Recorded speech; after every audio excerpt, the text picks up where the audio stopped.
Méditation du 22 février. Aucune condamnation. Il n'y a donc maintenant aucune condamnation pour ceux qui sont en Christ Jésus, qui marchent non selon la chair, mais selon l'esprit. Romains 8, verset 1. Que signifie marcher selon la chair? Le mot chair désigne le corps humain, l'extérieur. Il peut également désigner les parents et la communauté. Dans un sens moral, la chair désigne ce qui est opposé ou hostile à Dieu, ce qui est tourné vers le matériel et le temporel. La chair, c'est l'être humain qui se considère comme autosuffisant et croit pouvoir se sauver lui-même. Pour Paul, la chair est une puissance à l'œuvre dans l'être humain. Contraire à l'esprit de Dieu, marcher selon la chair est tout le contraire de marcher selon l'esprit. Contrairement au corps devenu incorruptible et immortel, la chair n'aura pas de part dans l'éternité avec Dieu. Que signifie marcher selon l'esprit? C'est marcher avec Dieu comme Enoch. Voir Genèse 5, les versets 22 et 24. C'est se laisser guider par l'esprit qui nous conduit à la vérité, nous enseigne toutes choses, glorifie et révèle le Christ et nous dirige dans tout le processus du salut. Voir Jean 16, verset 13. L'Esprit nous convainc de péché, nous permettant de croire en Jésus, de justice, nous permettant de vivre la vie chrétienne et de jugement, nous donnant l'assurance du salut et la possibilité de produire une vie nouvelle pleine d'amour, de joie, de paix, de patience, de bonté, de bienveillance, de fidélité, de douceur et de maîtrise de soi. Voir Jean 16, verset 7 à 9. Galates 5,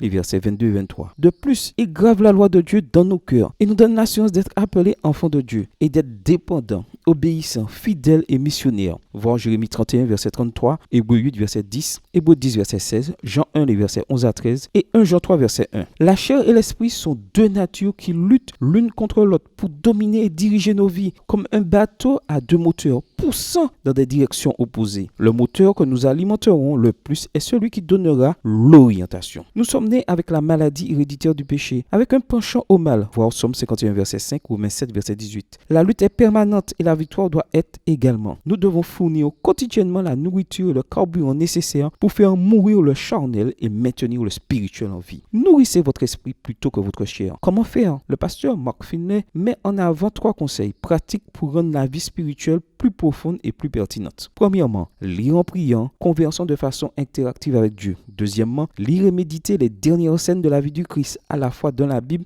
et dans l'esprit de prophétie. Et troisièmement, avoir un moment pour partager sa méditation personnelle avec une personne en l'appliquant à sa vie quotidienne. L'Évangile nous donne l'assurance que le Christ n'est pas venu pour condamner les pécheurs, mais le péché. Bonne journée à vous et que le Seigneur vous bénisse.